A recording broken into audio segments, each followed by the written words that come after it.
I don't have fear of consequence in Hong Kong, but I do have common sense. And what that common sense tells me, yes, do what you want in Hong Kong, but when you go to China, don't do what you want in China. Ladies and gentlemen, Binal of America!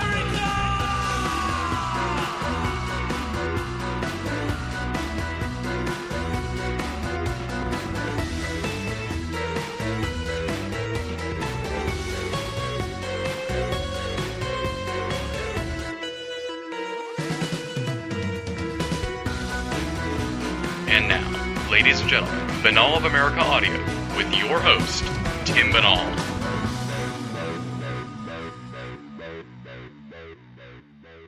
Hello out there, my friends. This is Tim Binal of BinalofAmerica.com with another edition of BOA Audio Season 4. I hope all our great listeners in America had an awesome Thanksgiving holiday, and many thanks to all the great folks who sent in congratulatory emails on our 100th episode. We love any reason to have a celebratory edition. But as I said at the end of last week's episode, let's put that in the rearview mirror and kick off the next century of BOA Audio episodes. This week on the program, we are going international once again. We're reaching out 8,000 miles across the globe to discuss Hong Kong and Chinese ufology and exopolitics with our guest Neil Gould, founder of Exopolitics Hong Kong. We're going to be talking about the contemporary and historical ufology scenes in China and Hong Kong, the scantness of famous cases from that part of the world, dangers of exopolitics in China, government, military, media, and public perceptions of the UFO phenomenon, the latest happenings in Hong Kong with regards to spectacular UFO sightings, and the ongoing growth of public awareness to the UFO phenomenon in Hong Kong, as well as the government-overseen UFO studies in China. Plus, of course, tons and tons more. It's a fascinating look from someone on the ground providing a one-of-a-kind perspective on a very mysterious realm of global UFO studies, Hong Kong and Chinese ufology and exopolitics. For those of you who are unfamiliar with Neil Gould, he is the founder and director of Exopolitics Hong Kong. He's also an advisory board member of the Exopolitics Institute, founded by Dr. Michael Salla, Ph.D., in 2005. After Neil's personal experiences that he had with ETs, it has become his mission to be involved with the breaking of the media truth embargo with regards to ETs and their ongoing interaction with the planet Earth. His website is www.exopoliticshongkong.com. Check it out. Before we dive into the interview, I want to give a big thanks to BOA Audio listener Damian Green. Great guy, someone who I had been corresponding with over the summer. I knew he was in Hong Kong, and I said, Damien, get me someone in Hong Kong who can talk ufology, and he directed me towards Neil Gould. So we owe Damien a big thanks for getting Neil Gould here on the program and helping us to break through the language barrier. You'd be very surprised, folks, how hard it is to get someone representing the Asia region of the world on the program, because it just does not seem like there's many English speakers over there within the UFO world. But we're working on more international experts and researchers, specifically in the sphere of Asia, to talk to us more about the paranormal world over there. So stay tuned for future episodes with that. Maybe Damien can help us out getting some other guests in Hong Kong for the show. Anyway, big thanks to Damian Green for helping us put together this episode and being our man on the ground in Hong Kong. Without any further ado, let's rock and roll. This interview was recorded on September 30th, 2008. Neil Gould, talking about Hong Kong and Chinese ufology and exopolitics on BOA Audio, Season 4. Ladies and gentlemen, welcome to another edition of Binal of America Audio. One of the most popular elements of the show over the past 3 seasons has been our coverage of the international aspect of esoterica, most notably the UFO phenomenon, and we are delving back into international studies here for Season 4. We're calling all the way over to Hong Kong to talk with Neil Gould of Exopolitics Hong Kong, and he's got quite a grasp on what the UFO scene is like in Hong Kong. He's good friends with Moon Fong of the Hong Kong UFO Club, so he's going to give us some perspective on what's going on in ufology in the Far East, in Hong Kong, and hopefully some information about what's going on with ufology in China. We're delving into the Pacific Rim of ufology here with Neil Gould. 12 hours ahead of me right now. It's really great. You're in the morning. I'm in the evening. We're going right across the globe here with this conversation. It's really exciting to have you on the program. Welcome to Banal of America Audio. Thank you very much. It's a pleasure. Now, before we dive into UFOs and ufology and stuff, let's find out who Neil Gould is. Tell us a little bit about your bio, your background. How did you end up in Hong Kong? And how did you become interested in UFOs? All right. Well, the beginning, first of all, I was born in South Africa, in Durban. I left there at the age of 19, and I went to England. I was there for 20-odd years. And I was involved in business. I was importing from China, suffering all the problems that people do when you import from China. In other words, they send you, you know what you ordered, but you don't know what you're going to get. And finally, I came out here and set up my own factory and started producing out here. But you're really asking me, how did I get into ufology? Well, the most memorable experience was when I was 9 years old in South Africa. I had an encounter with an extraterrestrial as a child. And basically, that incident sort of hung on the wall of my mind like a picture until about 4 or 5 years ago, when all of a sudden it suddenly fell off the wall and came to life. And the next thing I knew, I was heavily immersed in ufology, so much so that I had to, if you like, almost seek help. And what I did was I contacted the Exopolitics Institute, founded by Dr. Michael Thaler, and underwent certification programs in order to try to understand and rationalize everything that had been happening to me. There were occurrences since then, sightings, the whole thing. And that's just basically how I became immersed in ufology in Hong Kong. Now you've piqued my interest here because I'm interested in this encounter you had with an extraterrestrial. Let's talk a little bit about this. Now, was this when you were a child in South Africa or when you had already gone to England? Well, it's been happening on various occasions. The first time it started happening when I was very young, actually, but I couldn't call the encounters very interesting. It was just when I was 9 years old.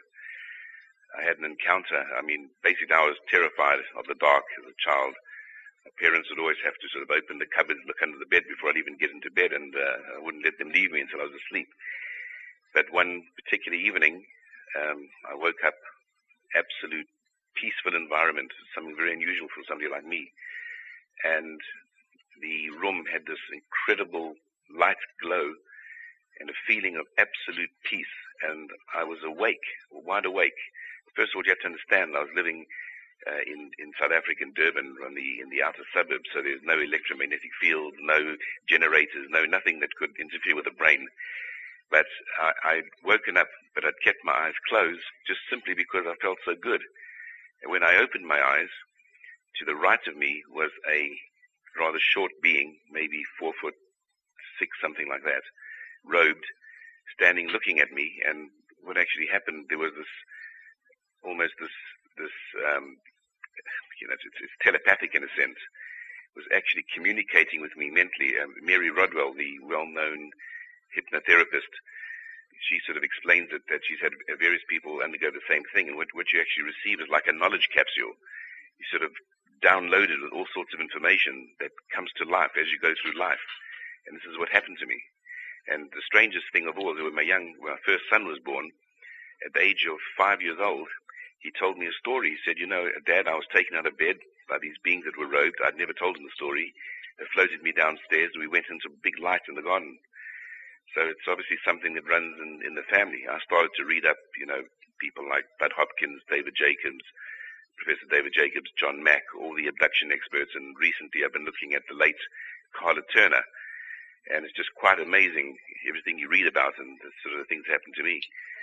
So this was really the beginning of perhaps when this picture fell off the wall 5 years ago, as I call it. It was the beginning of a little bit of a more disturbing but interesting understanding of the phenomena. First of all, I want to tell you that this was done by intrusion. We call this intrusion, this encounter that I had. But from my point of view, from my perspective, I feel I've benefited because it's awoken me cosmically. So I'm very, very happy about it.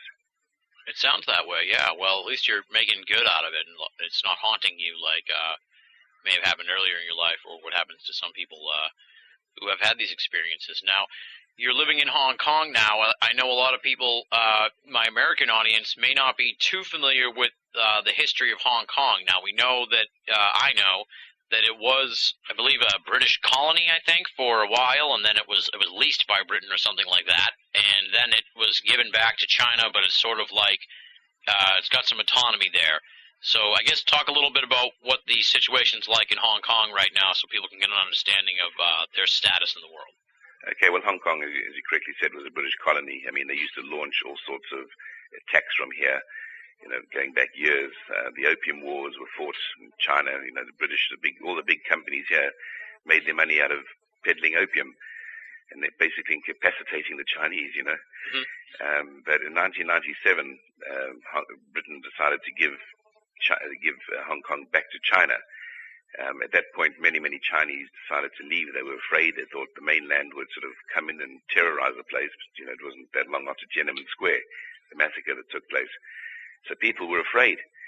But in actual fact, the minute the handover occurred, okay, I know we saw that some of the Chinese sort of crossing the border in military trucks and heading for barracks in Hong Kong, but the place did not change. In fact, the place prospered.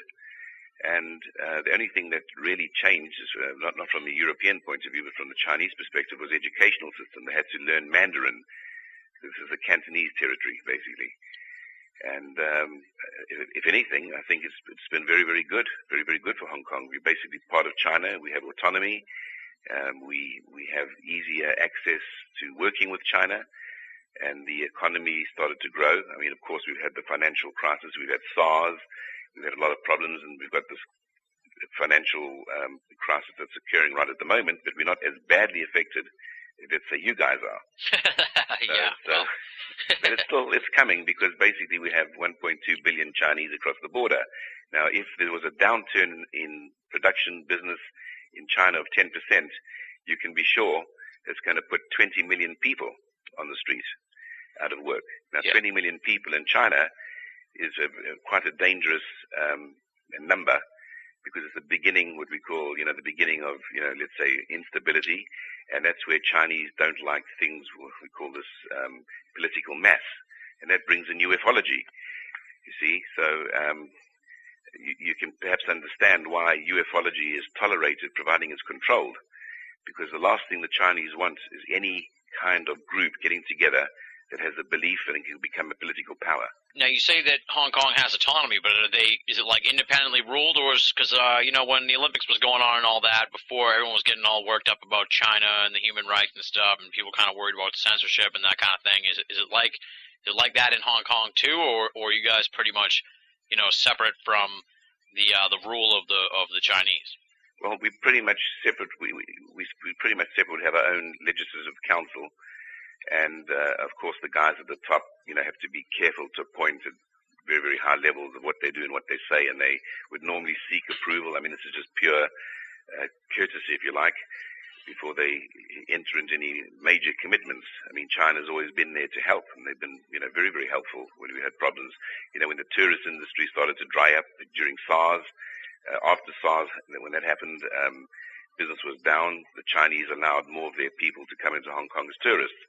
So they turned on the tap of money, and of course brought prosperity very quickly to Hong Kong, and Hong Kong sort of benefited from it, you see. Yeah. So yeah, I mean, I think Deng Xiaoping, I think they made this agreement when they handed Hong Kong back to China. Basically, for 50 years, China can't meddle with the political system, and I think he was quite clever, old Deng, because I think he thought Hong Kong would change China, not China would change Hong Kong. And in actual fact, it's ringing true, because China is modernizing under the, you call it the capitalist system, if you like. It's learning all the ways, rules of law. There are many changes going on across there. Yeah, so it's turning out to be a good thing for China in the long run, hopefully. Yeah. All right, now let's dive into the UFO phenomenon. I'm going to couch these in reference to Hong Kong, but feel free to sort of throw in China if you like. I'm presuming that even though they're separate entities, that there's at least some crossover as far as the UFO phenomenon goes, and if not, you can, of course, extrapolate on that. Mm-hmm. Let's start out with the history of the UFO phenomenon in Hong Kong, in China. It's believed in some circles that this has gone on for millennia, since the beginning of mankind. How far back do we know of UFO sightings and the like in that area of the world? Well, in terms of China, we do know about sort of artifacts that were found. I think they're called the Droper stones. I'm not a complete expert in the subject, but these Droper stones were shaped like flying saucers.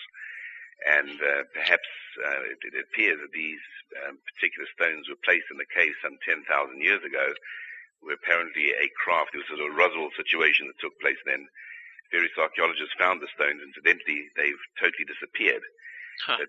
They've been catalogued and scripted, and they are absolutely fact. You can actually Google this on the internet, and you'll find out all about them. So the Dropers were apparently, some people believe they were was where the Chinese came from. I can't really substantiate that. But in actual fact, you always hear about Chinese talking of dragons and serpents. Well, these dragons and serpents have come about because of what people have seen in the sky. So people have been seeing aerial phenomena for thousands of years in China. Now, I've actually had a look at some very, very old pictures of Shanghai, and a few of them came up, a couple of people standing in the street with their long, ponytails and their robes. So it probably dates the pictures around 1910, 1915, where quite clearly they're all looking at a definite metallic disc, which is probably hovering at about 600-700 feet. As if you sort of triangulated the distance the people were from the camera and the distance the people were behind them from the buildings. So it appears that they've been watching these things for years. In China today, basically ufology is viewed more of a science rather than a secret. But there are UFO clubs in every single province in China. Now, as I said to you, China does not want anybody to politicize or give any group political mass, like the Falun Gong. I'm sure you've heard of these peaceful group that come and they protest. Basically, they sort of terrorize in China. In fact, they're thrown out, they're jailed, this kind of thing. Mm-hmm. They don't want anybody to get political mass, anybody that can dilute any of the government power. So these groups, they are registered and they are private, but there's no, great gatherings and such. Every now and then they'll have a UFO conference, but you never ever see anything high profile within these UFO groups. Now, the man at the top of the UFO umbrella is a guy called Professor Sun Shili. He's very well known to the worldwide UFO fraternity, but he is, well, I call him he's a figurehead. He only tells you anything before he's had clearance himself. So, some very famous, cases in China that have happened with as far as ET interactions with humans. I mean, for example, I think the most famous one is the case of Guo Mengzhao. He's a guy who was basically a plantation worker, and the old story, a craft came down in the field, picked him up. He had sex with a big woman, and he was given all the normal spiritual warnings of what's to come. I'm not quite sure why the alien supposedly made love with him, but he sort of this was during the Cultural Revolution, and during the Cultural Revolution you had to be in your canton. You could not be in a different province. Yet this particular craft dropped him in a different province, so he had to explain exactly how he ended up sort of miles and miles away from where he was picked up. So this case is catalogued. Now, I've at many occasions tried to get to speak with Chinese contactees, and typically what happens is you'll get a letter, and you'll open the letter and you'll get the beginning of the story, and then you'll get to a point where they start to ask for money. So, and they'll tell you how poor they are and how they need money for this, they need money for that, and quite frankly, when you get that kind of letter, it's not going to be easy to know whether you're going to believe the rest of the story. Yeah. So really, in actual fact, I don't really get too involved in China for a few reasons. One, the credibility. It's very, very difficult to discern between what's true and what's not true. That's the first thing. I mean, yes, you see on TV, newsreels of craft flying over China. Yes, that's true. I prefer really to stay within the domain of Hong Kong, because if I really got heavily involved in China, I might be viewed as, maybe some kind of dissident at some point, because the word exopolitics, the last word, politics, you see, Yes. it might be misconstrued, and then suddenly, exopolitics is politics. And what is politics? Somebody who wants to overthrow. Well, that's not true. If anything, I'm for stopping America attacking China and throwing propaganda at China all the time, Yeah. So my activities are quite heavy in Hong Kong. I'm heavily involved in this kind of thing in Hong Kong. So much so that, sad to say, and I have to tell you, that your NSA, your people in the States are interfering here. They've been interfering in what I've been doing as well. And it just goes to show how the United States military really want to keep the lid on the reality of exactly what's going on in terms of the extraterrestrial presence and interaction with the planet Earth. I gave a lecture in Mongkok on the New Territories one day, and we put out the time as being 2 o'clock. And then we put that out on the email and on the website, and then we changed the time, but I didn't do it on the email or the website. I did it through mobile phones to all the participants. And I arrived there early. When I got there, there was this European lady. She was there ahead of everybody else. She'd obviously picked this up off the website. But the point is that throughout the lecture, throughout the day, taking of photos, I have photos of her clearly covering her face, bending down behind the chairs, hiding away, and just before the end of the lecture, she disappeared. Wow. So there's one example, and I took the pictures to a particular expert that I know on body language, and he just said, this person just didn't want to be seen, didn't want to be photographed. So that's the first thing. Now, the second thing, myself with, Moon Fong Moon Fong is the chairwoman. That's a little bit of history about her. The UFO Club of Hong Kong is the social side, and the Institute of Ufology is the academic side. The Institute of Ufology has associate professor from the Hong Kong University. You have PhDs, and basically what Moon does on the social side is she gathers people around and has events, and basically to try to educate as many of them as possible on the UFO phenomena. Now, Moon was in the place called Pyramid City in South America, outside Mexico City. And she was there with the well-known contactee. I think you've heard of him, Sixto Paz. And while she was with him, she saw a daylight metallic disc. And it basically changed her life. It was 11 years ago. She came back to Hong Kong and she set up the UFO Club. And the problem is what they suffer from is a language barrier. So they don't really understand anything other than a flying saucer and aliens and maybe Billy Myers. That's probably the full extent of the information they have, with perhaps a little bit of Lisa Royale, the channeler. But, everyday events, me being part of Exopolitics World Network, 50 emails a day with real-time news that goes on all day, every day. Mm-hmm. So we're really in the picture. So, myself being here and working with them has helped a lot. So much so that they decided to get their academics, and a group of them, invited myself, and we invited Mary Rodwell. Do you know Mary Rodwell? The name does ring a bell, yeah. In Australia. She's amazing, ET and human transformation, one of the most amazing women you'll ever meet.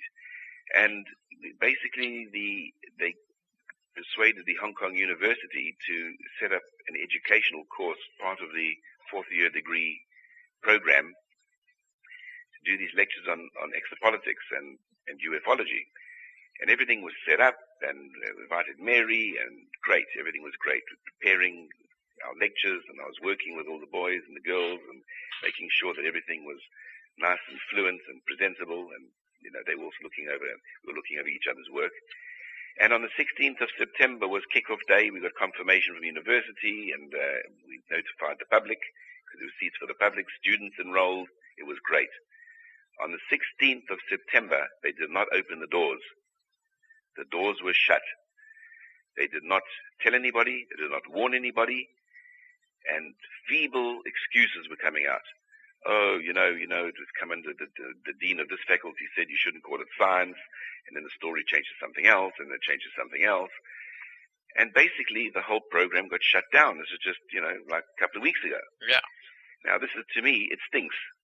This is typical because all these institutions, at the end of the day, all around the world, they're all government-funded.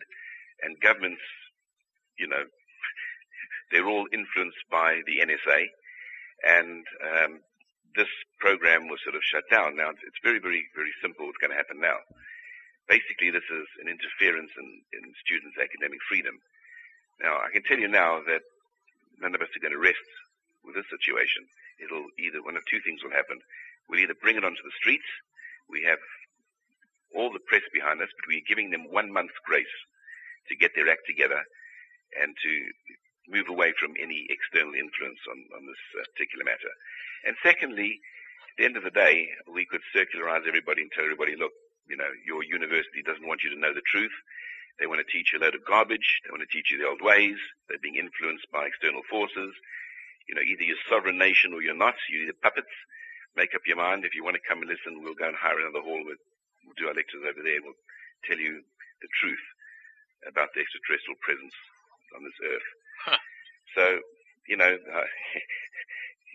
I'm sure you're quite surprised that there's so much going on out here, Yeah, it sounds rather interesting. Now, we'll confine the area of discussion to Hong Kong, since you said that's probably where you're most comfortable and familiar. So let's talk about maybe some key cases or noteworthy trends. Have there been flaps in Hong Kong or specific key cases that you think people might be interested in that have happened in Hong Kong? Well, if you think the Phoenix Lights was such a great, incredible occurrence, look, of course it was. Okay, the Phoenix Lights, you know about that. Mm-hmm. In the year 2000, just by the millennium, quite a few people knew that I was always slanted towards ufology, and I got a call one night from the governor of the Jewish day school in Hong Kong. And he said to me, Neil, he said, look, I'm calling you, just don't make a big thing about this, but I just want to tell you, I was out on the boat last night with a few other people from the community, and, we saw these they were like, it was like V-shaped, it was like lights, but there was no body, but then, it was huge, 800 to 1,000 meters wide, but, then there was no sound, and, I don't quite understand what this is. So immediately I knew there was something non-terrestrial taking place here. So I said to him, look, why don't you tell me exactly what happened? I'll come and see you, because he called me the next day. I said, what time can I come and see you? He said, look, why don't you come at about 7 o'clock? I'm on the Kowloon side. I'm working. I have a vessel coming in from South Africa with oranges, and we'll be unloading the freighter. And you come over there, and I'll try and explain the whole thing to you. So, of course, I made my way across to the Kowloon side, and I arrived there, and I saw he had his back towards me. He was talking to the captain of the vessel they chartered. The captain was a Polish captain, and I walked up the gangplank, and as soon as he felt the gangplank bouncing, my colleague, the governor of the school, turned around to me and said, Hi, Neil, hi. How's things? I said, fine. He said, okay, I'm going to tell you exactly where we saw these things. So you must remember, on the mainland side, on the Kowloon side, you're facing Hong Kong Island. You're facing all those tall skyscrapers that you see on the horizon, the well-known site. So I said, yes, well, what happened? He said, well, it came in from the western side, and they headed into the sky and over some of the buildings. And then just then, the captain started talking about something to the ship, and he turned his back on me, and he's talking to the captain, and the conversation went on for maybe 3 or 4 minutes. And I turned around, looked at the horizon, and as I turned around to look at the horizon, from the west came 4 delta-shaped, V-shaped, as he said, 800 meters, 1,000 meters at least in size, of delta-shaped craft. You could not see necessarily a solid body, but each sphere must have been at least 40 or 50 feet. Now, again, we talk about triangulation. I tapped him on the shoulder and said, look. He said, yes, that's them, exactly, look. They flew in, and they headed towards one of the buildings called the IFC building. I think it's the International Finance Center. There's 2 now. There's an IFC 1 and IFC 2. The IFC 1 was the shorter one, but they had this beam of light that shines straight up into the sky. So I was able to sort of work out the height, which would be about probably about 800-900 feet in altitude, and at least each wing 400 to 500 meters, but V-shaped backwards. And these these balls, well, you can call them orbs, but it's a V formation, just like you saw in the Phoenix Lights, were flying silently. They were burning gold, brilliant gold white, difficult to explain. There's no such color to explain it. And they were circling at 25, maybe 20 kilometers an hour, high above the sky, circling slowly around this beam of light. We watched this for 2 hours. We had 20 or 30 Chinese workers who were working on the boat. They were looking at it, but they were totally disinterested. It was the most incredible thing. Yeah. They look and they look away. Well, I said, what do you think those are? Oh, yeah, dragons. And then they look away. And, there was just no way you could enter into any sort of conversation with them. Now, the worst thing is, I arrived there, no camera, which is typical. And, we're watching this for 3 hours, 4 hours maybe. I mean, it was just absolutely amazing. And you just would normally think the whole of Hong Kong has seen this, and you're going to see about this in the TV tonight, Yeah. So this was the beginning of that particular flap, because a few weeks later, after that, I was at somebody's anniversary party with my son as well. We looked out the window, and again we started, but not this time, not orbs, but disc-shaped craft were flying over Hong Kong. They were flying from the Kowloon side, slowly over the buildings in a bright white arc welder's light. Were flying overhead. So we saw those. Now, just in September 2007, on the eve of Rosh Hashanah, okay, which was yesterday, 2008, the Jewish New Year, I was with, because at this stage you can imagine with everything that's happened to me as a child, and seeing these beings and seeing this particular UFO flap during the millennium, my family and friends, it got to the point where, yes, they were sort of giving me lip service, accommodating me, yeah, but there was a little bit of doubt, you know what I mean? Yeah. It's just the way it is.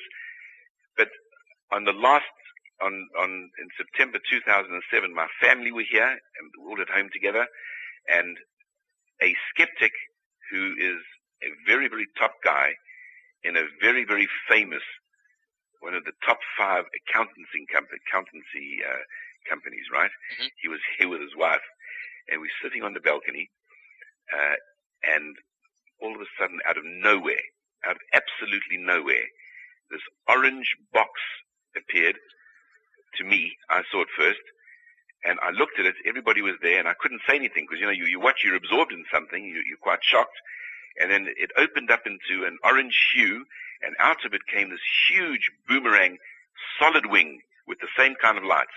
And I screamed to everybody. They're all on the balcony anyway. So they all turned around, all looked up, and everybody saw it.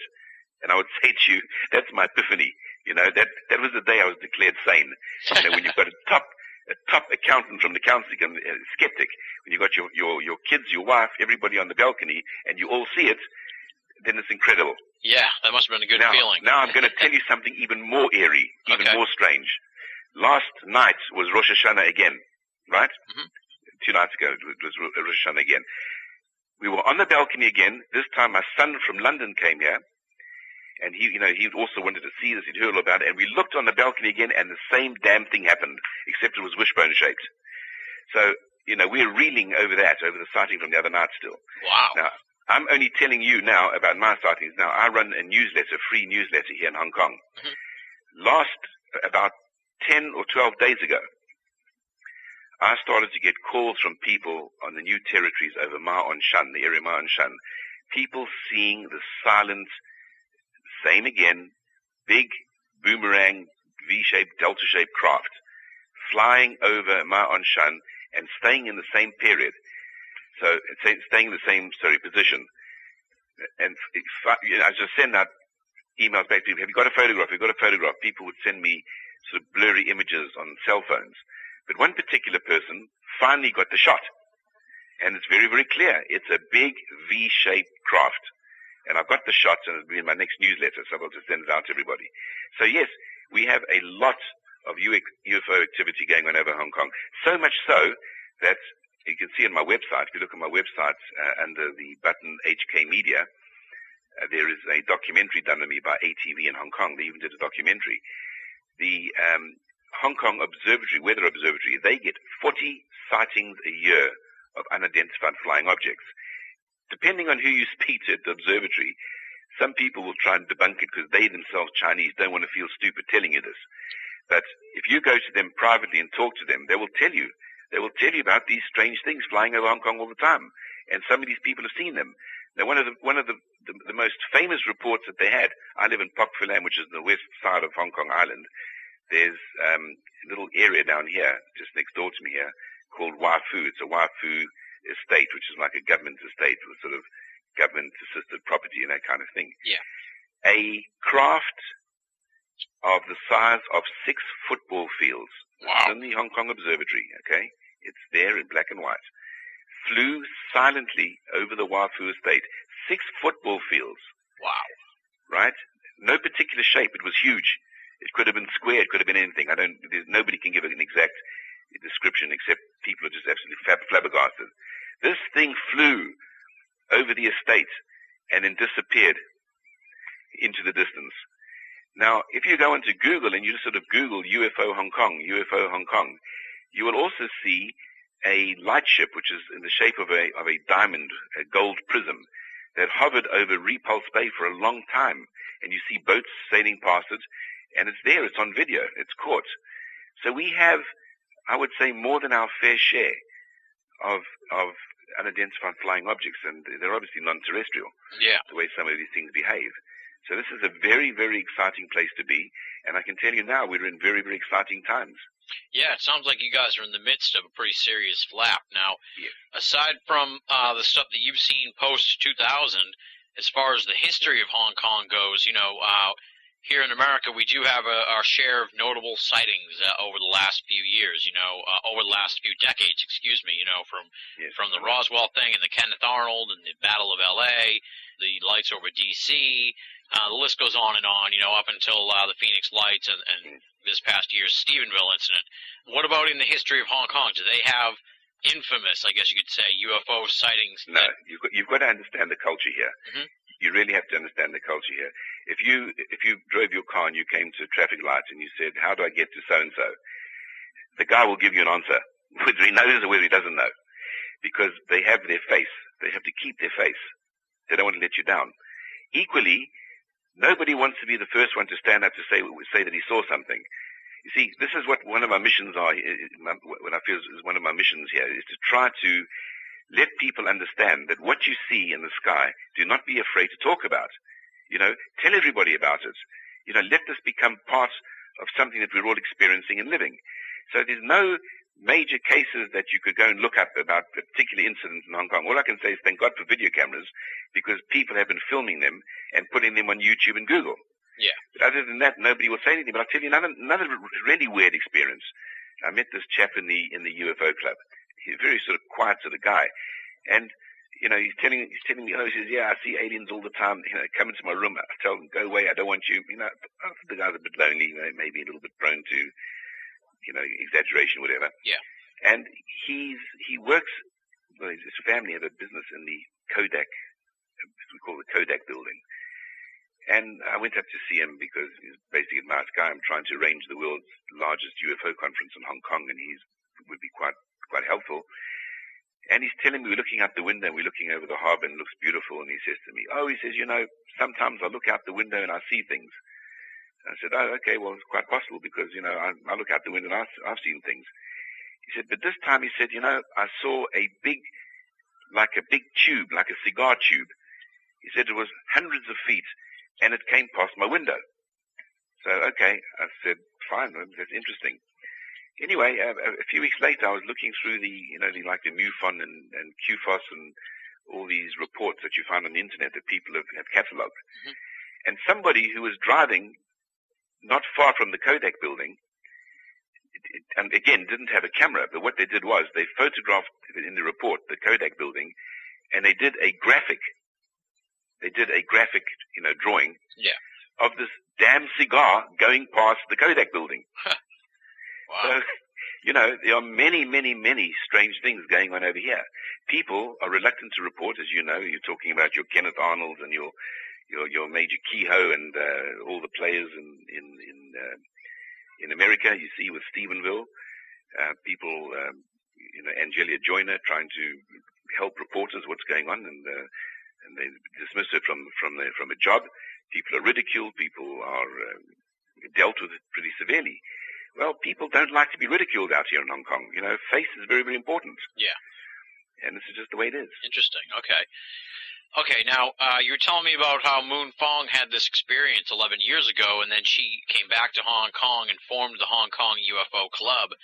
Let's talk a little bit about organized UFO studies in Hong Kong. Was that the first such group dedicated to studying the UFOs? Because, as you said, it seems like in the decades prior to, the last 10 years, that ufology hadn't really begun to pick up steam in Hong Kong, if at all. Correct. So, was that the first group, or were there any previous organizations prior to Moon Fong? No, there was nobody. There was nothing organized at all. I mean, she's done a good job of pulling people together and arranging events. They brought Stanton Friedman over. They brought various other people over. They've tried to get Lisa Royale, but she's quite fully booked. I mean, they're the only people really who have ever done anything in terms of ufology, and I'm so happy that they're here, because you see, as a Westerner, first of all, I don't speak Chinese, and I'm sort of limited what I can do. But they're not. There's no animosity with them. They just so welcoming to me. They pull me into all the radio programs. They pull me into all the lectures. They pull me into all sorts of stuff, and I'm actually making the contribution, as well. And I'm very, very happy to do that, because they're doing such a great job. And if I can help make it better, why not?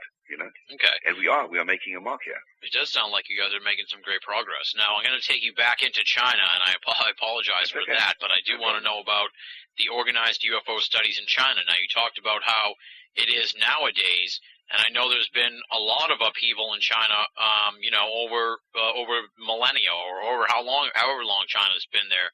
There's always sort of been a tumultuous situation, but how long has UFO studies in China been going on? Well, I don't have any firm data on that, but UFO studies was always in the scientific realm anyway, just like it was in Russia, in the Russian times. In and out, the government allowed it, and they disallowed it, and then it went underground, that kind of thing. Mm-hmm. It's a similar thing in China. It was allowed, and it went underground simply because many, many years ago, behind the scenes, all the leaders of the world were involved in, being briefed, if you like, on the extraterrestrial issue. And don't forget one thing. Please don't forget one thing. America is the guardian to the gateway of space. America is the guardian to the gateway of you having a nuclear reactor in your country, or not being allowed to have one. Mm-hmm. You've got to be a member of the American club. Like India, yeah. You've got to please America. You've got to kiss America's backside, and then you get in, and you're part of the nuclear club. You can have a nuclear reactor, and if you're really, really a good boy, you can go into space, because the Americans could take you out in 2 seconds. So you have to understand that all these countries that are up in space today, they're all part of the club. They all cooperate at a very, very high military level, and in China, you can't penetrate that. You cannot get past that front door of the space program. That would really be viewed as something very, very serious if you ever did try to do that. Now, we all know, just listening to people like, Richard Hoagland, for example, or looking at some of the pictures that we see on Mars and on the moon of the anomalies that exist up there, the ruins on the moon, for example, the mining equipment that's there. Hoagland identified a kind of a android head that's lying on the floor. We know the testimony from the Disclosure Project of Carl Wolf, when he says, Sergeant Carl Wolf, when he went over to NASA as an engineer to fix something, he was watching them doctoring and airbrushing out these anomalies that exist on the moon, the towers and all sorts of stuff. So, we know there are things on the moon, yet the Japanese, they've been flying around the moon and photographed it. The Indians have been flying around the moon photographing it. And so have the Chinese. Yet nobody will talk about what they've seen on the moon. You see? Yeah. So you can see exactly what's going on at the very, very top. Everybody is part of this club, and they're they're treating us all like mushrooms, aren't they? They keep us in the dark, and they shovel manure on us every now and then, That's for sure. Now, what about China now? They're going into space, so you're saying that they're part of the club now, if you will? Absolutely. If they were not part of the club, they would not even be able to get off the ground. Interesting. Okay. You've talked about some of these UFO sightings you've had and the UFO flaps of the last few years. Now, a lot of people here in America subscribe to the idea, whether they're skeptics of UFOs or not. I take the belief of, the all of the above idea as far as UFOs go. They could be aliens. Some of them are black projects. Some of them are, misidentifications. Some of them are interdimensional stuff, So I guess the question I'm heading towards here is, since you guys are so close to China, what are the odds, or what do you think of the idea that maybe some of these UFO sightings are Chinese military projects that you're seeing? If we were looking at military projects, they'd probably be more likely American than Chinese, because basically when you have that kind of technology that the Americans have, or let's say the military have, you can go anywhere at any time and do anything you want. And I don't believe that they would allow the other countries to have such advanced technology. The difference with people like myself, many people like myself, is that when you've actually had the extraterrestrial experience yourself, there's nothing that's going to shake your view that, if you've seen certain beings and you've studied the subject very deeply, it's to us it's very obvious that much of what you see is not terrestrial, and the possibility exists. I mean, even Dr. Edgar Mitchell said that much of the stuff that you do see flying around that is black ops is retro-engineered from captured craft. I mean, all you've got to do is read about Sergeant Clifford Stone, another Disclosure Project witness. He was on crash retrievals. You just read or watch the video on YouTube about Adair, the young brainchild who was also at Area 51, similar to Lazar, and he was involved in trying to retro-engineer some kind of an engine that was biosyncratic. In other words, it would react to thought. When it didn't feel good, it made certain ripples on the surface, and so you have it. Okay, so you're saying you're not a big believer in the black ops element? No, I'm a believer in both. I think both things are happening. I've just come back from bringing suppressed technology for taking energy out of water. Okay, particular manufacturer in America was having problems. His supply lines were being stopped, and he couldn't make this particular product. So I flew over and brought all the technology to China. I can tell you now, it's safely sitting in China. I'm going to say China. It might be Cambodia. It might be Vietnam. And I won't tell you exactly where it is. but let's put it this way. I'll just use the word China. Okay. This technology is safely in China. It is being retro-engineered. It is being fixed up. The technology is all there. Electronics are being put in place. And this basically extracts energy from water, and you can run your car. Well, you can't run the total car from it, but you can run a great deal of your car using the hydroxy gas. Now, I know there are many, many people who have been using this technology. It was suppressed in the 1930s, but nobody has really understood just how dangerous this technology is. The hydroxy gas, it's explosive. But the technology that I'm talking about now is the safety systems that overcome all the problems that would have made this product quite dangerous. But okay, that's just one thing. But now let me tell you another thing. On the way back, I stopped off in LA, and I went to stay with a colleague of mine, and he's also extremely cosmically minded. And at 4:30 in the afternoon, outside his place in the San Fernando Valley, if you look up in the sky, 4:30 to 5:30, you will see craft flying around. Now, he's just sent me some photos. They're not very, very clear because he doesn't have a telephoto lens. But if any of your listeners are interested to go down there, we urgently need somebody with a telescopic lens to go and video these craft and take pictures. Now, I've seen 3 of them, so I can assure you they're there. So if I get emails from anybody, I can then send the telephone number of this young lad. His name is Jason Friend, and he'll be most pleased to take you there at 4:30 and show you exactly what's flying in the sky. One of them looks like a bicycle pedal that sort of rotates, and a couple of the others are metallic disc shape. Black ops or extraterrestrial, I can't tell you. There you go, yeah. But you can certainly take photos of these, and it's in LA. All right, well, people can get a hold of you through exopoliticshongkong.com, so that's how they can find you. Yes. Okay, now let's talk a little bit about the Hong Kong government with regards to UFOs. Here in America, we had Project Blue Book, and over in the UK, they have the Ministry of Defense UFO Desk that Nick Pope is so well known for being associated with. Has there ever been any sort of official study or desk, if you will, for lack of a better term, regarding UFOs within the Hong Kong government? Only thing we have here is Project Checkbook. That's the nature of Hong Kong. Project Checkbook. What does that mean? It just means that the people here only care about money. Very sad. There are no records of any investigations into this kind of phenomenon. Nobody cares about it. You've got to understand, if you take from the Western perspective, first of all, or from the foreigner perspective, people are sent, big companies send only their best people to Hong Kong to come and drive their businesses, their banking, their investments, or their manufacturing. And these people are highly focused on money. That's what Hong Kong is. It's a money-generating place. Mm-hmm. They come here, they set up the conduits into China, and that's all they're focused on. The government is totally focused on money. There is no real interest for anybody. There's no real army as such in Hong Kong. I mean, we have an army, but it's just not organized as you think it is, Yeah. There's nothing here that would pay anybody to start spending time investigating any UFO phenomena. Hong Kong is all about return per square foot. It's a small territory. You live in an apartment. Your rents are anywhere between $6,000 a month, up to $20,000 a month. And people have to spend their time making sure that they can cover those costs. Yeah. And that's why you just don't have it. It's ufology is a military issue. There's no scientist here even interested in it. It's very, very difficult. The only ones that are the few of them in the Institute of Ufology. And look at that. They're being now chucked out of the lectures we're supposed to hold at the university. They're not interested. Yeah, that is strange. Now, you say that it's a military issue. Does the military there look at the UFO phenomenon at all, as far as you know? No, they don't. They definitely don't. In Hong Kong, no, they don't.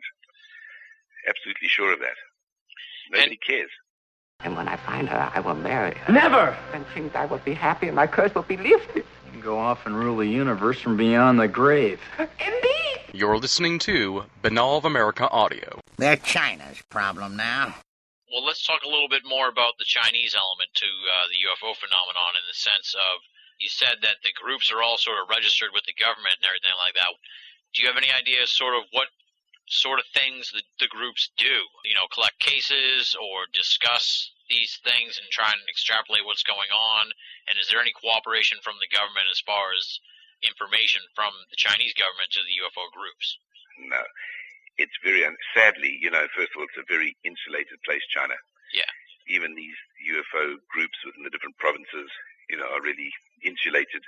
They try their best to attend these UFO conferences. As I said to you, as soon as something, becomes political mass, the Chinese themselves know already, when something's going to become political mass, and they'd rather avoid it. Yeah. So it's really about research. Some of the people who can speak English will try and get information through the internet, and they talk amongst themselves, and they'll have lectures amongst themselves. But it's very, very sad. The newest of all the UFO groups is the one in the province of Dalian, where they've got that very, very modern city. That's where Stanton Friedman came to give a lecture at the university. Mm-hmm. So it's under a guy called Zhang Jinping, actually.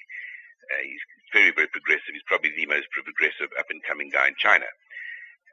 He a few years ago, had a UFO conference, and people from Australia came and attracted a couple of people from around the world. People like your Dr. C.B. Scott Jones in the States, the ex-naval military intelligence guy, head of the Peace Room, Peace and Space. In his intelligence days, he was telling me that he'd often talk to the Chinese, and the Chinese said, we're ready to disclose when you go first. So, we know what's there, but, until you've lived in China like I have, I've lived in China and worked in China 14 years now, you've got to understand how the levels of control are structured, from government to secret service to local governor to local council to local commissioner to even if you have a factory in China, you've got to have what's called a government representative. Well, he's also a spy, Yeah. So everything is controlled. You can't just go around saying and meeting and investigating things just as you wish. It's not that easy. Interesting, yeah. That's why we have you here on the show, to try and explore this world of Chinese and Hong Kong ufology, because it's completely foreign to the American listeners, and I'm sure to a lot of the European listeners that we have. It's foreign, but the way things are going, I've just been watching the intensity, not the frequency, with everything going on. I'm not saying I'm extremely 2012 orientated as such, in the sense that people believe it, but if you do look as we're heading towards, let's say, the future, I'm not talking about the frequency of earthquakes and the frequency of things happening. I'm talking about the intensity. Yeah. The intensity of everything that's happening. Even I look at myself, the intensity of the way I'm shifting mentally, the intensity of the way the UFO scene here is shifting, the intensity of the amount of sightings we're seeing over the sky, not only here, but as you correctly say, in Stevensville. In North London, I'm hearing now, over Barnet, the intensity of sightings. The intensity of sightings in almost every country in the world. Australia's just been going through a flap. The intensity, not the frequency, of the earthquakes. The intensity of since 2003 with the tsunami. There's an incredible increase of intensity. Now, if you look at the financial crisis in the States, I look at that as, again, with intensity. Everything is becoming intense.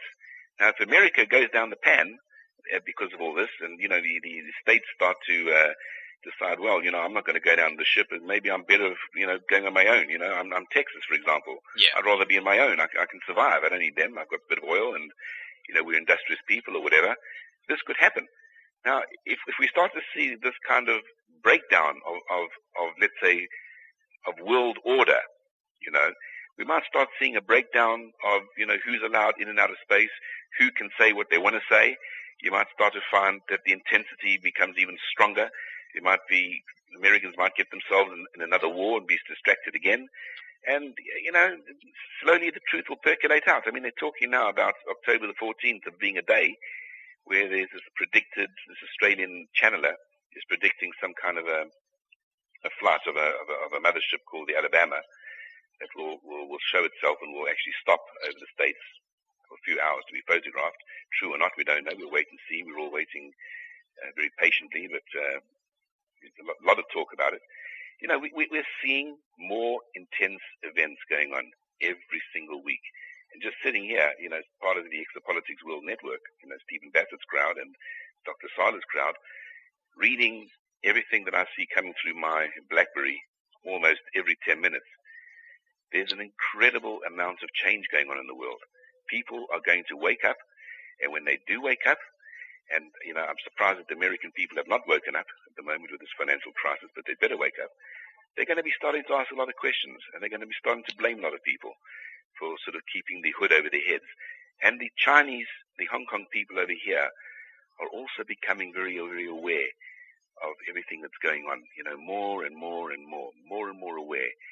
See it all the time. Every time I talk to them, asking more and more questions, and they're starting to notice more and more intense events around the world, and they keep asking me, and a lot of them are doing a lot of research on their own, which is something they weren't doing.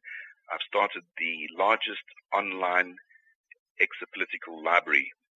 It's up to now 58 books on my website, free online books on the extraterrestrial events, exopolitics, going back to the Space Brothers, the George Adamski and that kind of stuff. Mm-hmm.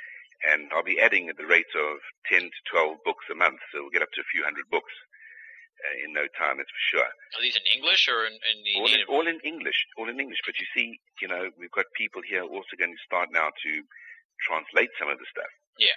But there's a lot of English-speaking people, and, Chinese people, if one speaks English, they'll read it and they'll explain it to the other. Yeah. So, this is a tremendous initiative to give them, the full story. I also have sort of video clips and documentaries. I give them documentaries on my website as well, and the videos. And people are watching. They're watching. And they're waking up. And this is basically what I believe my whole encounter was at the age of 9 years old with this being. It was all about learning and heading towards an awakened humanity. And this is exactly what the supposed 2012 is all about. We have this awakened humanity where people will suddenly realize, we have a planet. There's only 300 million Americans. There's 1.2 billion Chinese. Well, who speaks for the planet? Certainly, if it was based on numbers, it's not the Americans. The fact of the matter is, we have to find a planetary voice. This is something very, very important. This is something I'm trying to teach people. Who represents the planet? At the end of the day, we have to take everybody into account. We have to take dolphins. We have to take whales. I mean, we're seeing this already with Greenpeace, Save the Whale. It's all happening by itself. It's happening organically. It's like Gaia is prodding everybody into position. Yeah. So intensity's there, change is there, and I think I'm in the right place at the right time. All right, now let's talk about another pillar of the UFO phenomenon, another influence on the UFO issue, and that's the media. What's the media response to UFOs over there in Hong Kong? Media response, well, first of all, the media is very disjointed, unfortunately. When certain events happened here, the English newspapers came on and boom, they came out with a story immediately, no problem. Some newspapers are a little wary. They will sort of hold back and ask the government if it's okay. And if the government's not sure, then they go to the higher powers to be across the border. And if the higher powers to be across the border feel that something might cause social instability, then, it certainly won't be shown. Make no mistake, if the Hong Kong government thinks that the mainland would disapprove of something in the newspaper, they won't put it in, I can tell you right now. Yeah. But it's because it's so disjointed, like, for example, magazines, free handout magazines at the underground train station. You couldn't put a block like in America where you could block everybody in one shot. It'd be very, very hard here to block all the news all together at the same time. Because people think here about the checkbook. I must sell papers. I can't stop it. I must sell. Yeah. But would you say the media response is largely positive? Here in America, it's getting better, but for years and years and years, it's been mostly negative and sort of putting down the UFO phenomenon and try and make it, discredit it. What's the stance, I guess you could say, on the UFOs out there? Here it's, when there's something in the sky and it'll be on the news, you'll see it, and they'll say, it's claimed to be a flying saucer. But they're not ridiculing. They just won't say what it is or what it isn't. So there's no problem. Yeah, you'll see it. They won't hide it. I mean, I've just been telling about the university, but when it comes to, something very, very much aligned along the political lines, because if you go to university, that's political. So these are the people of the future, and student movements are strong, et cetera, et cetera. There's no problem. There's no real censorship as such. As I say, if the Hong Kong Observatory guy stands up and he says, we had something the size of 6 football fields fly over the Waipu Estate, you can be sure there's no problem here. There's none of that at all. And usually here on the media also, if they're giving fair time to UFOs, then they usually give a pretty good amount or more time to skeptics and debunkers. Is there a fair share of that sort of scene? No, we don't really have debunkers. I mean, the worst debunker that I ever had was just being interviewed on the local English radio station by an English interviewer, and he wasn't debunking, he was just giving me a hard time to get to the truth. No, you don't have debunking. It just isn't that culture here, I mean, people would very much like everything to be true. Everybody wants it to be true. Everybody wants to see it. And everybody wants to know more about it. Yeah. So there's just no, you're living in a very, very, very, America is a very, very, very contained, controlled, suppressed society as far as the media is concerned. The whole story about when you start to go up the ladder where you end up. But here is different, But since the takeover in 1997, a couple of the newspapers are owned by mainland China. And it is something in the back of journalists' minds whether, you might find that certain things will not be maybe published because they might be too political. But to date, they publishing when there's a sighting and enough people see it, it goes into the newspaper. Interesting. Okay.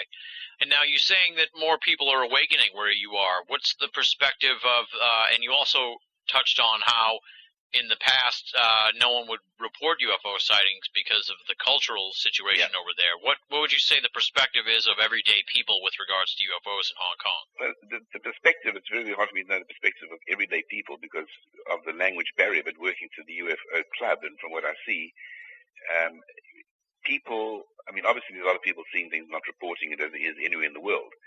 But what's happening now, there is this theme that has developed in Hong Kong now, since we've really been pushing exopolitics and ufology out into the media and into the people and doing lectures and especially the documentary that we did here. There is the theme, and as I say, when a jogger goes out and he's jogging and he sees something in the sky, he has his cell phone camera, he takes a picture of it, he sends it in. So, the theme is people are realizing, somebody once said to me, wow, we're so thankful now we can talk about it, we've got somebody to talk about it with, we see things, we want everybody to know. In the past they wouldn't do that, they'd just be too embarrassed, to sort of lose face. But yes, no, it's definitely a growing thing. I can't give you statistics or numbers because, you're talking about, 6 million people. Yeah. And many of whom are just, I would never have any contact with, and probably those people may never, ever even hear about the UFO Club either, Yeah. Just different sort of social category. As I said, your website, exopoliticshongkong.com, and you've kind of touched on some of what you're all about, but I guess let's extrapolate more on that. What do you see as the role of exopolitics in Hong Kong? Well, there's a few roles. I think one of the roles, which is the hardest, and it's the one that I'm most keen to get involved with, is to let people understand the political history surrounding exopolitics, surrounding the UFO phenomena. Let people understand everything that happened, let's say let's pick a time from Roswell, and take it through to Eisenhower's alleged meetings with extraterrestrials and making those agreements, and then the counterintelligence program against the contactees, the space people, your Adamskis, Howard Menger, George Van Tassel, taking it further on to Billy Myers and the Pleiadians. Basically, people have got to understand the key point to the extraterrestrial political issue is exactly what Eisenhower warned the world about in his farewell speech to the nation, about the growing strength, and perhaps that the military-industrial complex was going to be, becoming out of control, would take over things, and the military-industrial complex really by default is sort of the military themselves. They were the subcontractors according to Corso, right? Corso got all the technology out of the crash craft at Roswell, gave it to the military subcontractors. We got image intensifiers, we got Kevlar, we got fiber optics, we got everything out of that. And the military-industrial complex today is a huge, huge machine that's apparently drawing 1.7 trillion every year in sort of money from Congress without proper oversight, Yeah. To use in black budgets. Now, it's pretty obvious to me that if you've got such a machine, the machine needs to eat. And it's controlling all the geopolitics all around the world, and it has to create wars, or it has to create problems in different parts of the world so that it can feed itself, make weapons and sell weapons, etc. And I view the whole timeline from the time of Roswell right up to today, really, up to today. Mm-hmm. The whole history of the military-industrial complex, I think, is the key to everything. It's the key to being able to build nuclear reactors. It's the key to be able to have, a space program, etc., as I explained to you. It's controlling the media. We're literally shut into the 60-year block of silence that's impeded our spirituality, our spiritual growth, our spiritual evolution. Now, this is where I come back to this awakened humanity. What am I trying to do here? Exopolitics in Hong Kong. I'm trying to let people understand the history. If they learn the history, they understand the history, then everything else will make sense. You can't just sort of walk in and start talking about, I want you to awaken, unless you tell them what they've got to awaken to, unless you tell them what the past was. And then after that you've taught them that, you've then got to go back to the galactic history. And then you've got to start going back to our genetics. And you've got to go to understand what the motivations of all the extraterrestrials are. Today, we call the military-industrial complex the military-industrial extraterrestrial complex, because we know various extraterrestrial races have been here. Some have made agreements with the government. We know that there are extraterrestrial joint military American extraterrestrial bases. And we also know about the many spiritual extraterrestrials that came here and said, look, your technological sciences are too far ahead of your social and your spiritual sciences. You've got a problem. You're going to have a problem. The greed is going to kill everything. And if you're not careful, your technology will kill everybody as well. Now you just look at the big problems on Wall Street today. It's all about greed. It's about making money out of nothing, you know, and just leveraging and selling greed to everybody else. So, you know, you can see these are all the lessons that people are going to be learning, and we should have been listening to these space brothers when they were giving us the message at the time, how important the spirituality is over technology. We're not ready for technology. Yeah.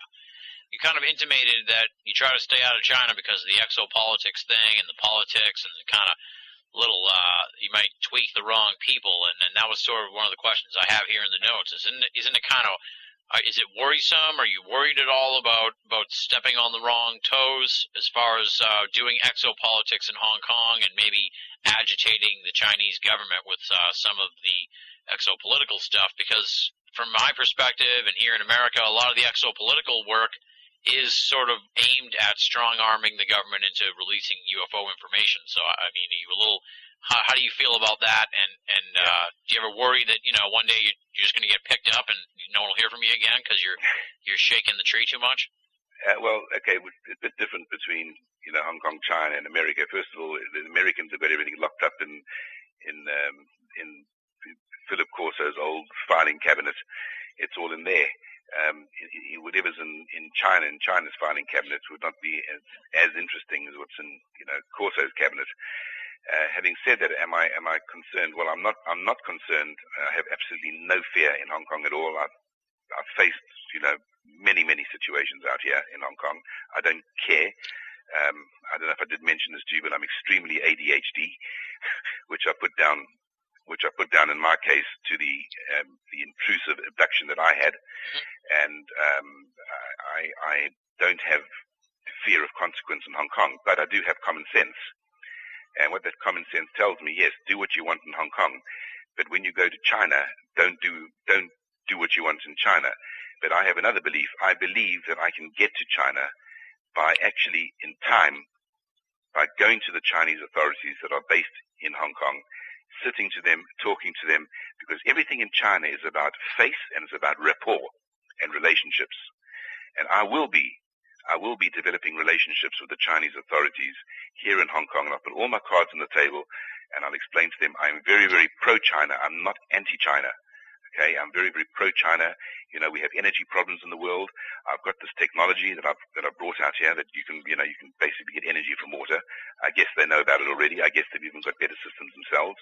But you see, everything is so compartmentalized. The one guy will not know about what the next guy's got, and never mind. Yeah. I will sit down with these people. I will tell them that I want to do this huge UFO conference in Hong Kong. I would like their help. Could they perhaps send their astronaut? Could they perhaps send one of their contactees? Could they do something? This is the way to do it. Is with China, you have to build bridges, not destroy relationships. If you go in there and you start telling them I'm the big I am, exopolitics, politics, you're going to find yourself, as you say, perhaps not coming back home. Yeah. And I really would not want to do that because I'm not having a go at China. I think China is the perfect partner to show them that we have some sensible people here that are not pro anybody. I'm not pro America. I'm not pro anybody. I'm pro the Earth. I'm a citizen of Earth. I don't regard myself as a national of any particular country. And I'll really put that on the table to them and say, come, let's get things moving. You'll see we're going to be bringing people over from all over the world to come and talk out here. And I think that's the best way to tackle this. Now, have you had any interaction with the Chinese government at all, whether they're in China or the Chinese officials who are in Hong Kong? Have you had any interaction with them regarding UFO stuff? Not personally, but through an intermediary. That's the way you have to do it. Yeah. Can you talk a little bit about that, or was that still developing? Basically somebody's talking, and you got to look at it from that person's perspective. He's got to go and think, well, who's sitting on him? Yeah. And you've got to let that all sort of percolate up the levels. Right through the top, if it gets to the top. And then later on, maybe we'll probably talk to Professor Sun Shili. He's the so-called figurehead. He's the respectable face of ufology in China, in Beijing. He was actually a Spanish interpreter for Chairman Mao. Oh, wow. In the Cultural Revolution. And he's a political umbrella of ufology. He teaches economic in Beijing University. And, we'll start we'll be talking more to him at the top, and we'll be talking to some of the guys here at the bottom. And we'll see how it goes, you know. You said that it's a lot of scientists and stuff looking at the UFO phenomenon in China. Would you say that it's treated with more respect as far as it's okay to look at the subject in China? Because here in America, you know, if you're a mainstream scientist, you know, you're not going to touch UFOs with the 10-foot pole because you're going to lose your tenure or lose, you know, your job or something. Is it more acceptable in China to look at UFOs if you're, you know, a scientist or someone who's got mainstream credibility? Yes, it is, as long as you don't politicize it. I mean, they do, you know, they regard it as astronomy and science. It comes under astronomy and science. So they investigate it, but there's nobody going to go and turn around and say, hey, you know, our origins might be extraterrestrial.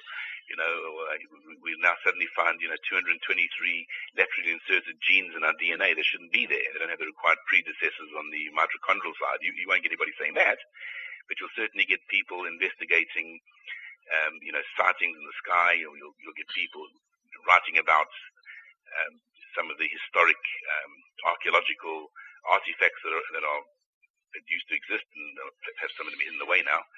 And you'll get these scientists attending these various UFO clubs all around China, but nobody will step outside of tram lines, because they're all know very well and understand that Sun Shili's at the top, and you know, he has to keep everybody within the required parameters.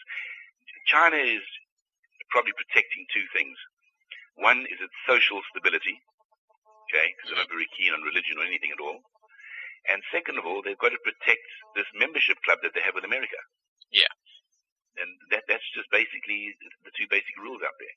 For lack of a better term, you think China's in bed with the U.S. as far as UFOs go? Because I was always sort of under the impression that China acted pretty independent of the rest of the world. Nobody can act independent of America. Well, not for long. He who has, you know, he who has the technology, and you know, and he who wins the war rewrites the history. Yeah. And you know, if America's up in space, I mean, God knows what they've got up there. You see that one guy, what's his name, Larson or something? He had this special telescope, and he was taking pictures of these stars in the sky, and he put them on the internet. And you just saw hundreds and hundreds and hundreds of these like space stations all over the night sky. And you know, whose are they? Well, if they're anybody's, I would imagine they belong to the United States. I'm sure they have all sorts of stuff out there. They control. I'm sure they have arms up there. They have everything up there. So they can control everything. You can't just walk into space, I can assure you. Yeah. Now, you sort of explained that it's sort of private UFO groups that are looking at the subject over there in China. What about the military or the government? Have they ever said anything or done a study or you know, released any files like what's kind of happening nowadays? Has anything come out from the government or the military in China? No, that is locked, just locked away. You couldn't even knock on the door. You know, you just couldn't. If there's anything, if there has been a landing or a crash or anything like that, it's locked away, and the only people who know about it will be America. Their crash retrievals program under their management system. So you wouldn't get a look in either way. Same way in America, if anything crashed in America, you wouldn't get a look in. You might hear about something, like recently the thing that came down in somewhere near in Nevada, and recently, you know, you saw that something crashed in Vietnam.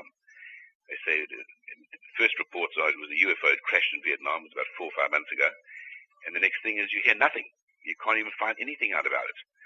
It all comes under the American Crash Retrieval Program. I mean, you've seen the. I'm sure you've listened to Clifford Stone.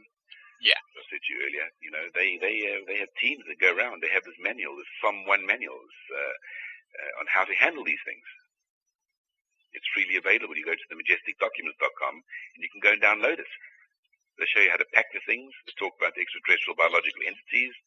It's all, you know, classified stuff, but it's there. It's all leaked out.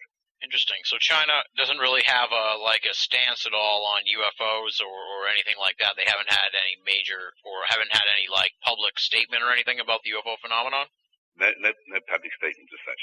They will talk about, yes, UFOs, but what does UFO mean? It means unidentified flying object. Yeah. They don't append the word, that was extraterrestrial. They don't. But there are theories about the Droper stones you can read about, you know.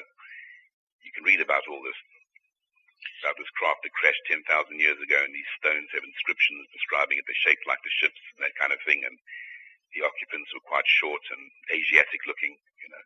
You can read about that on the internet quite freely. You can also read anything that Sun Shili writes, because he's sanctioned to write. And he talks about, he always talks about the famous cases of the contactees in China. The two most famous cases, the one that I just told you about with the guy in the plantation meeting the alien woman and being given message of spirituality. And of course, the other famous one is when the extraterrestrial took the guy on his back and flew him all around the place. So, you know, Sun Shili writes about that. He also wrote one article where he says there are extraterrestrials living amongst us. Now, Dr. Michael Sala wrote a very, very similar paper himself, which is freely available on exopolitics.org, that extraterrestrials live amongst us. So yeah, there is this kind of hint every now and then, but you cannot get past that. You can't get past Professor Sun Shili, because past him is the real heavy-handed military. Yeah.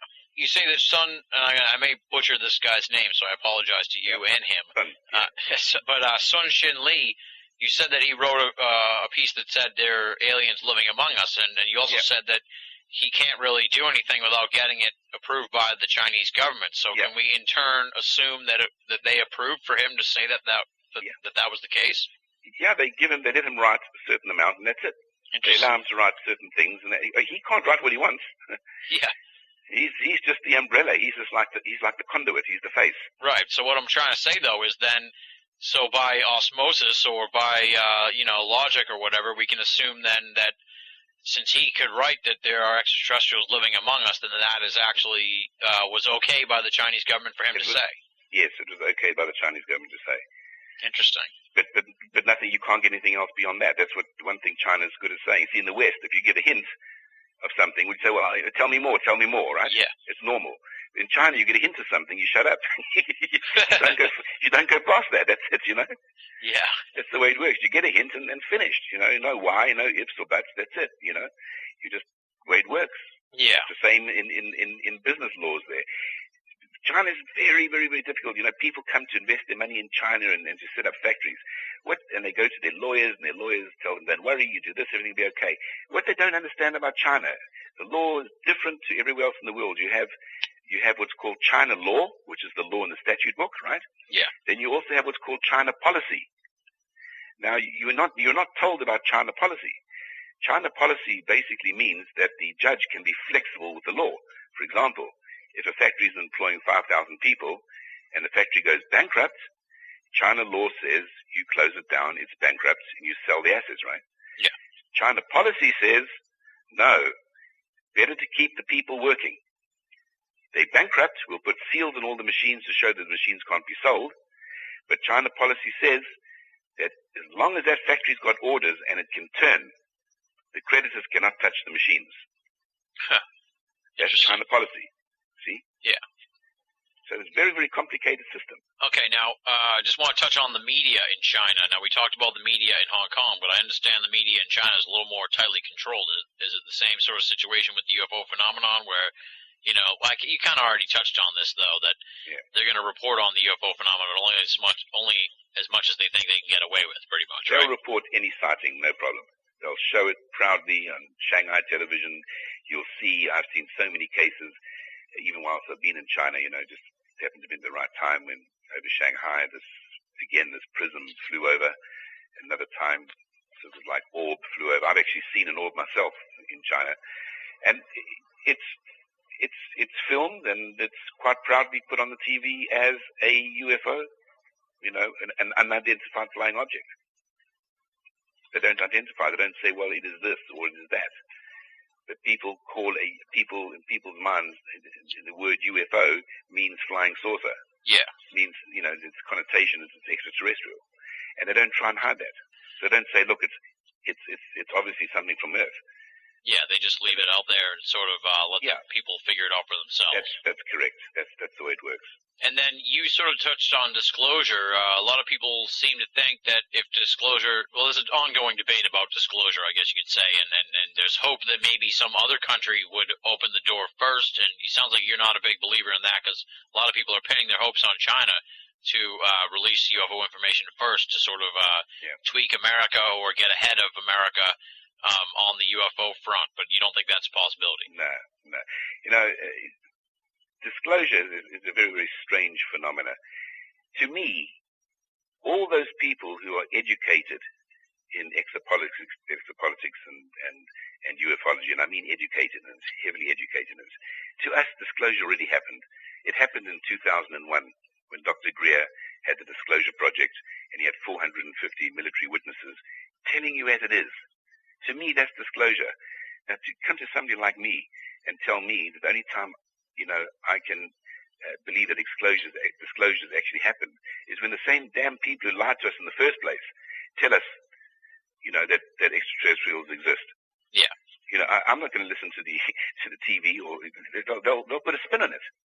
They'll put their spin on it. They'll spin what they think is suitable for the people. Now, I don't believe that this government or any government is actually going to be qualified to handle disclosure in the future. You're going to need citizens diplomacy. You're going to need track 2 diplomacy riding alongside track 1 diplomacy. You're going to have a citizens diplomacy element that's going to oversee everything, that's going to be totally transparent, because anything that a government does is track 1, and anything a government's going to disclose, they're going to put something in it that maybe helps perpetuate their illegal businesses going on within the military-industrial complex. They might put a negative spin on it. They could put weapons in space. They could do what they want. They could do a false flag operation.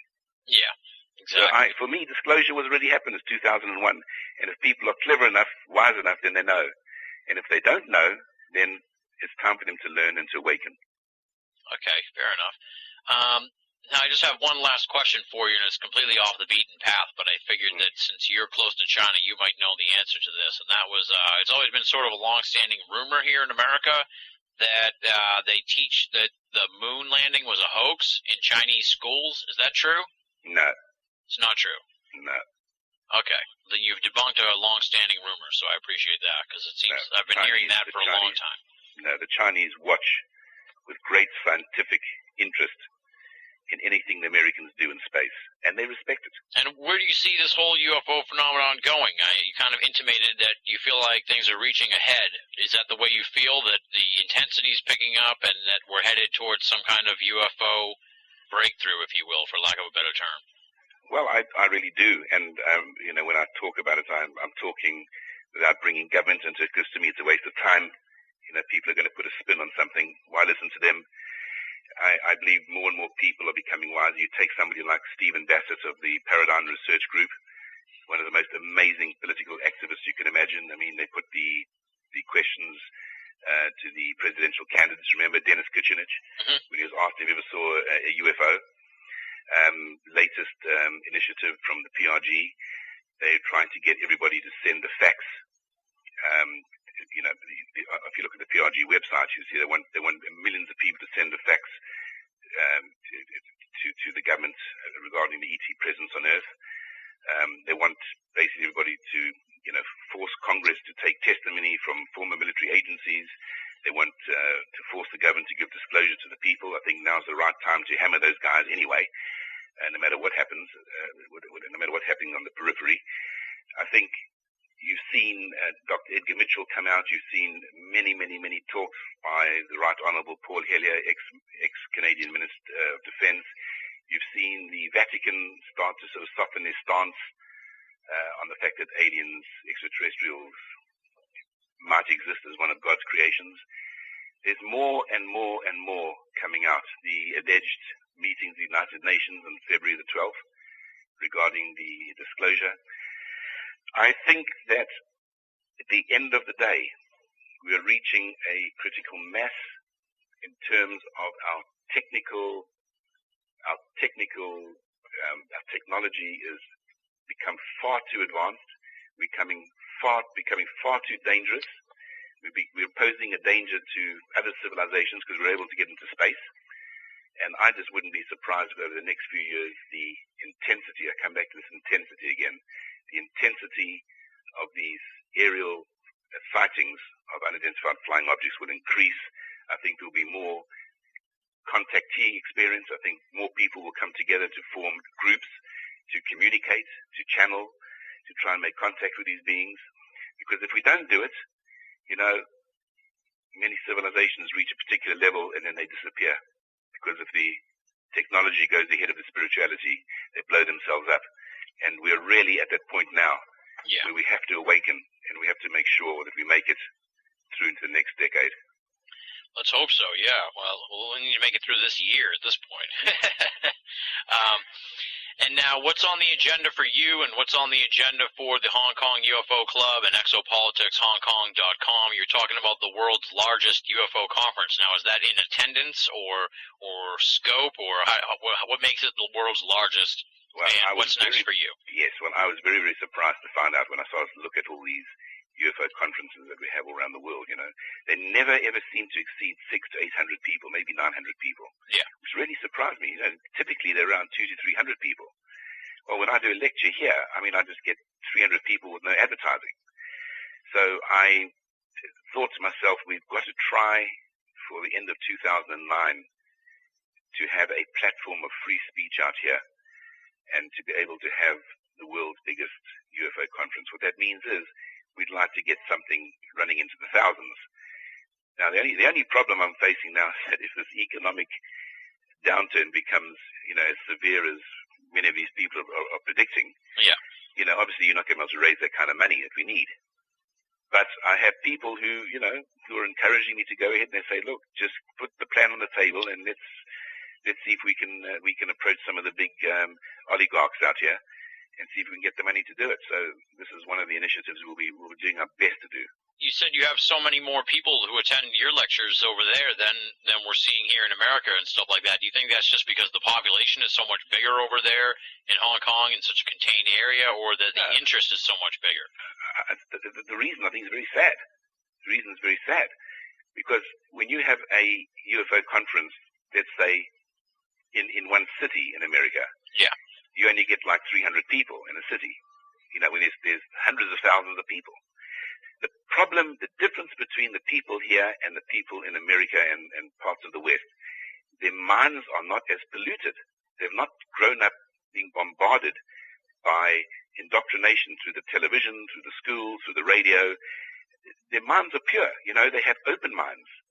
Whereas in America and in the West, the first thing most people say, it's a lot of rubbish. They don't exist. How come? If it was true, they would say so. Why would the government hide such a thing? What is the reason? Why haven't they landed on the White House lawn? You see? Yeah. The conditioning in America is so intense that the poor people themselves are now in the deepest, worst, most horrific financial predicament. And they're in it because they have been brainwashed to be in it. They've been sold packages of tins of fresh air, and they paid for it. Exactly what's happened. Yeah. Whereas out here, it doesn't happen. Well, Neil, it's been great to have you on the show. You've given us some tremendous insight into the UFO scene over there in Hong Kong and China. It's an invaluable perspective for someone like me and for our American listeners and for our European listeners. As you said, the language barrier with the Asian countries is so tremendous that it's just immensely difficult to find out any information really about the UFO phenomenon and UFO studies over there in the Pacific. So to get your perspective and to get your insight on what's going on over there has just been awesome. I want to thank you again for coming on the show. Wish you the best of luck with your massive conference that you're trying to put together. And folks can, of course, find out more information from you at www.exopoliticshongkong.com. Once again, thanks for coming on the show. I really appreciate it, and hopefully we can stay in touch and you can be back on in the future to discuss more about what's going on with ufology over there in Hong Kong and China. Thanks, Tim. You're welcome anytime. That does it for this week's edition of BOA Audio Season 4. Big, super huge thanks to Neil Gould for coming on the show. If you want to find out more on Neil Gould, simply go to his website, www.exopoliticshongkong.com. all one word, exopoliticshongkong.com. Check it out. Before we dive into BOA Audio listener feedback, I'm going to give you a little teaser here on something exciting that's coming up for BOA Audio in about 2 weeks. As the longtime listeners of the program know, the last episode before Christmas is always and always shall be the BOA Audio Holiday Special with Stanton Friedman. It's going to be a barn burner. I already set up the interview. It's already scheduled, and I'm going to be talking to Stan in about 2 weeks. The exciting part is, since this is the 4th annual BOA Audio Holiday Special, I want to try something a little different, but I don't want to give it all away right now. Next week, I will tell you all about this, but in short, it is an exciting opportunity for BOA Audio listeners who happen to be members of the USOV.com to be a part of the 4th annual holiday special. How can you be a part of it? That's simple. Go to the USOV.com. If you're not a member, join. It's free. Don't worry about that.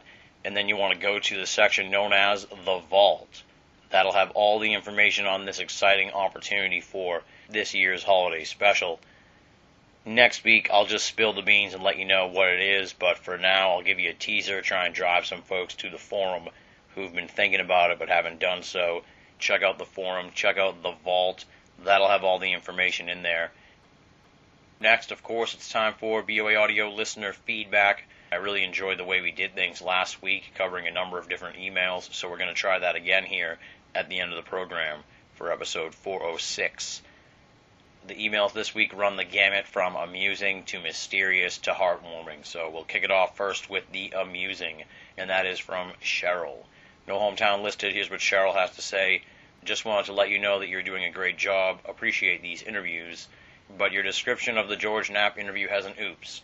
You actually have the Charles Upton description duplicated there and nothing about George. She was talking about the Season 4 archive page, which, embarrassingly enough, did have the incorrect information on there. Cheryl, kudos to you for catching that mistake at BOA. It has since been corrected. The Season 4 archive page is now correctly updated, and I wrote Cheryl back thanking her profusely for pointing out this embarrassing error and noting that we'd thank her here at the end of this week's episode. So thank you, Cheryl, for catching that mistake. You just might be our listener of the week. The next email comes from Norm, and this one is the mysterious one. So all the Father Dowlings and Angela Lansburys in the audience, put on your thinking caps. Hello. I was wondering who and what is the name of the bumper music played at the beginning of Richard Dolan, Part 2 of 2, in Season 1. Thanks, Norm. The mysterious part is, for the life of me, I have no idea what I used for the bumper music in that episode. I've gone back and listened to the beginning of the show there. God's honest truth, I'm kind of scared, but I have no idea what I used for that bumper music. It sounds a little Pink Floyd-ish, but there's no words or anything, and it's some kind of instrumental number that I have no clue where it came from. So we'll turn it over here to the listeners of BOA Audio. Check out the bumper music played at the beginning of Richard Dolan, Part 2 of 2 in Season 1. Help me out, help Norm out, and help us crack this case of the mystery music. Yet one more reason why we need to put together the bumper music master list for BOA Audio, something I'll get to at some point in the future, I swear, maybe after we crack this bumper music mystery case. And finally, we wrap it up with a heartwarming email from Anna in Tennessee. Here's what she has to say. I have a health issue keeping me in bed right now. What a blessing to find your program. I appreciate how you let your excellent guests, especially Jim Mars, do most of the talking. This is a rare gift among talk show hosts these days. Please continue your great work and know that your program means so very much to me. P.S. I enjoy your program on hoaxes and ghosts too. Have you heard of Dr. Elizabeth Loftus? She is an expert on memory and how fallible our memories can be. I think you would find her to be an intriguing guest. There you go. That was from Anna in Tennessee. First off, Anna, thank you so much for writing to us. I wish you the very best. I hope your health issues clear up and you can get up and running and get out there in the world. But no, for now, the BOA Audio will be right there by your side throughout your health issue, and hopefully you'll get through this in no time fast. Regarding Dr. Elizabeth Loftus, I'll put her on the list here for future BOA Audio guests. I'll check out her stuff and see if we can pin her down at some point in the future on the program. Definitely sounds like somebody who would be very interesting. I'm not sure if she's a skeptic, a debunker, or someone within the world of esoterica who's technically, quote-unquote, on our side. But either way, it sounds like a fascinating episode, and definitely one I'll look into. So there you have it. Thanks again for writing in, Anna in Tennessee, Norm, and Cheryl. They are our BOA Audio listener feedback contributions this week. If you'd like to be a part of BOA Audio listener feedback, here's how you go about doing it. For starters, make your email pithy, and we'll definitely get you in at the end. I can't really read 6 paragraphs from somebody, even though I appreciate the feedback, and I read it, and I try to respond to those lengthy emails. To read them at the end of the program would be kind of a nightmare, and let's all be honest, nobody wants to hear me talk that long. So make your contributions pithy and send them here, boaaudio@hotmail.com, or go to banalofamerica.com and click the contact button. That'll give you all the necessary information. And finally, you can always join up at the free BOA forum, theusofe.com, theusofe.com, or just click the forum button at BOA to get to the US of E. As we noted at the beginning, we got an exciting opportunity for participation in the 4th annual holiday special with Stanton Friedman. You want to check that out at the Vault section of the US of E, as we try to add a little twist to our holiday tidings with the father of modern-day ufology. Those are the 3 ways to get in touch with me: the email, the contact section, or the forum. Any of those methods will get your correspondence into the mailbag for future editions of BOA Audio listener feedback. Next up is, as always, the thanks portion of the show. Let's run down the list of the outstanding BOA staff: Leslie, Chiron, R. Lee, Joe V., Tina Senna, Rochelle Hawks, and Richard Thomas from Wales. I could run down the list of their contributions over the last few weeks, but you would just be agog by the time I finished. You definitely want to check out their columns at Banal of America Monday, Tuesday, Wednesday, and Friday. Always top-notch material, and we got a couple of new columnists on deck that I'm working into the system right now. So hopefully by the time 2009 rolls around, we'll have 2 more names here at the end of the program to list for you and give kudos to. If you're only listening to Banal of America Audio and you're not reading the columns at BOA, you're only getting half the story. BinAllOfAmerica.com, BINNALL of America.com. Make it a part of your everyday search for esoteric news and opinion. Ho, ho, ho, it is the holiday season, and you know what comes next in the program. I ask you for donations. Think of me as the guy at the mall with the bell and the bucket, because I'm asking you to make a little donation to Banal of America and help us keep the bills down. We're living through a financial crisis here across the board. Everybody understands that. I understand it as well as anyone. So I'm not asking you folks that are just scraping by to give donations. But to the people that think they can afford it, please make a donation to the BOA franchise to help keep the website and the audio program up and running and freely available to all of our great listeners and readers the world over. Next week on the program, it is an episode well over 2 years in the making. Somebody I've been trying to track down over the course of the last 2 seasons of BOA Audio, and I finally got a hold of him a few weeks back. Folks who've been listening to the program for the last year or so will remember how I've been sort of intrigued by these lost mysteries of esoterica, and next week we are going to dive in a very big way to one of those lost paranormal mysteries. It's going to be our first 2-part episode of Season 4.